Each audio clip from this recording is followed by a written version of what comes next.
بسم اللہ الرحمن الرحیم۔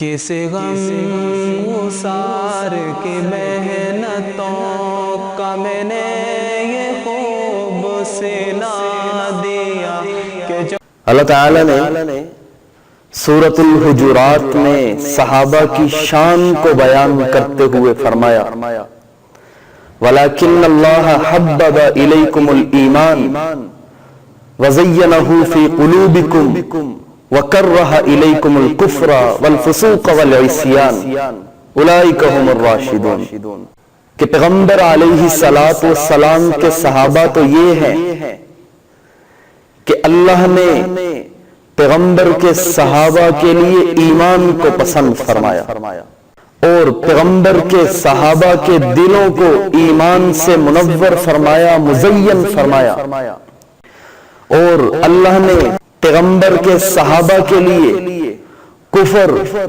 فسق اور نافرمانی کو ناپسند کیا، اور پھر اللہ تعالیٰ نے فرمایا اولئک هم الراشدون، یہی طبقہ صحابہ کرام بلائی والے ہیں، ہدایت والے۔ اب جن کو اللہ ہدایت والا کہے وہ کیسے گمراہی والے ہو سکتے؟ صحابہ کی شان بہت بلند ہے۔ اللہ نے قرآن کریم میں شان صحابہ کو بیان کیا، پیغمبر نے اپنے فرامین میں شان صحابہ کو بیان کیا۔ بیان کرنے کا مقصد یہ تھا کہ آنے والی امت صحابہ کی شان کو سمجھے اور صحابہ کرام پر تبرہ، طعن و تشنیع سے باز رہے۔ پیغمبر کو پتا تھا کہ بعد میں کچھ ایسے لوگ پیدا ہوں گے جن کے دلوں میں صحابہ کا بغض ہوگا، فتنہ ہوگا، فتنہ پرور ہوں گے، حسد کی آگ میں جلنے والے لوگ ہوں گے، وہ صحابہ پر طعن و تشنیع کریں گے۔ پیغمبر نے اسی وجہ سے اپنے فرامین میں صحابہ کی شان کو بیان کیا۔ جناب رسول اکرم صلی اللہ علیہ وسلم نے ارشاد فرمایا، بخاری شریف کی روایت میں آتا ہے خیرکم قرنی ثم الذین یلونہم ثم الذین یلونہم، فرمایا تم میں سب سے بہترین لوگ وہ ہیں جو میرے زمانے کے ہیں، اور وہ کون تھے؟ صحابہ کرام تھے۔ پیغمبر علیہ السلام صحابہ کو سب سے بہترین لوگ کہہ رہے ہیں، اور پھر فرمایا ثم الذین یلونہم، ان کے بعد سب سے بہترین لوگ وہ ہوں گے جو ان سے ملے ہوں گے، یعنی صحابہ سے ملے ہوں گے۔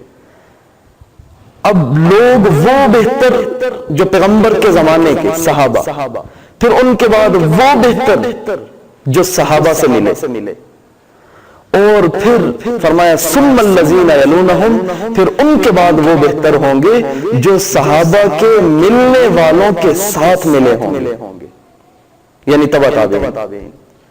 ہر جگہ پہ نسبت صحابیت کی ہے، نسبت اگر صحابہ کو پیغمبر کی ملی تو وہ سب سے افضل، پھر صحابہ کی نسبت جن کو ملی تابعین وہ سب سے افضل، پھر ان کی نسبت جن کو ملی وہ سب سے افضل۔ اور بخاری شریف کی روایت میں جناب نبی کریم صلی اللہ علیہ وسلم نے ارشاد فرمایا یأتی علی الناس زمان فیغزو فئام من الناس، لوگوں پر ایک زمانہ آئے گا کہ لوگ جہاد کے لیے نکلیں گے، لشکر جہاد کریں گے لوگوں میں سے۔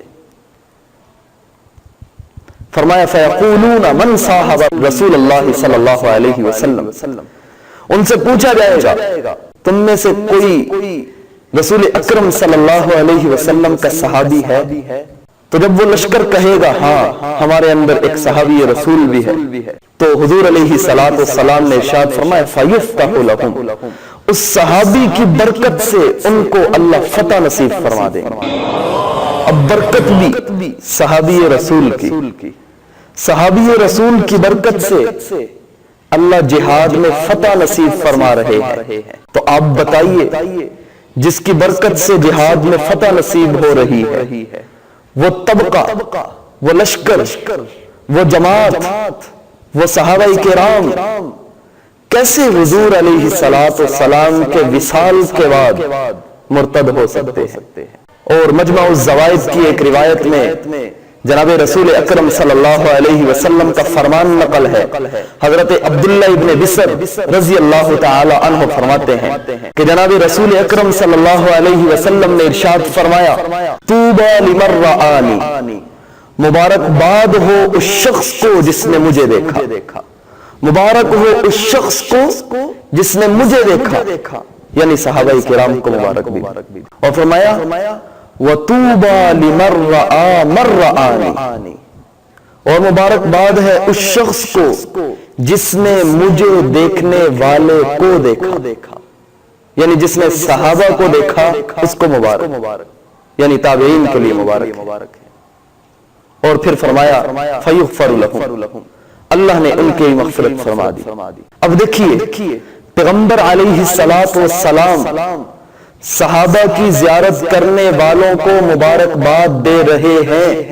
اگر حضور علیہ السلام کے وصال کے بعد صحابہ نے ایمان سے پھر جانا تھا نعوذ باللہ، تو پیغمبر کبھی بھی صحابہ کی زیارت کرنے والوں کو مبارکباد نہ دیتے، لیکن مبارکباد دینے کا مقصد یہ تھا کہ یہ جماعت کامیاب ہے، اس جماعت کے نقش قدم پر چلنے والے لوگ کامیاب ہیں۔ تو میرے بھائیو، صحابہ کی شان بڑی بلند ہے۔ تفسیر حسن عسکری میں امام حسن عسکری رحمت اللہ علیہ کا ایک فرمان نقل ہے۔ اہل تشیع امام حسن عسکری کو اپنا 11واں امام مانتے ہیں، اور یہ صرف ان کے ہی امام نہیں بلکہ ہمارے بھی امام ہیں۔ امام حسن عسکری رحمت اللہ علیہ نے تفسیر حسن عسکری میں روایت موجود ہے، فرماتے ہیں کہ حضرت موسیٰ علیہ السلام نے اللہ تعالی کی بارگاہ میں عرض کیا کہ اللہ، میرے صحابہ سے بھی کسی نبی کے صحابی افضل ہیں؟ سوال کیا کہ میرے صحابہ سے کسی نبی کے صحابی افضل ہو سکتے ہیں؟ تو اللہ تعالی نے فرمایا کہ اے موسیٰ، تیرے بعد ایک پیغمبر آئے گا جس پیغمبر کا نام محمد مصطفیٰ صلی اللہ علیہ وسلم ہوگا۔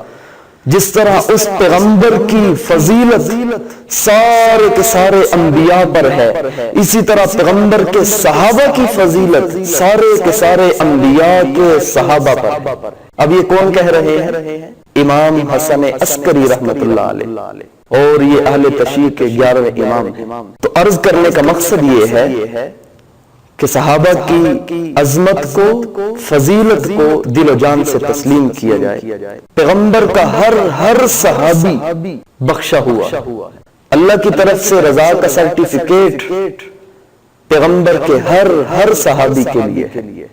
حضور علیہ السلام کے پہلے صحابی سے لے کر آخری صحابی تک جو 101 ہجری میں دنیا سے رخصت ہوئے، سارے کے سارے جنتی ہیں، سارے کے سارے عادل ہیں، ثقہ ہیں۔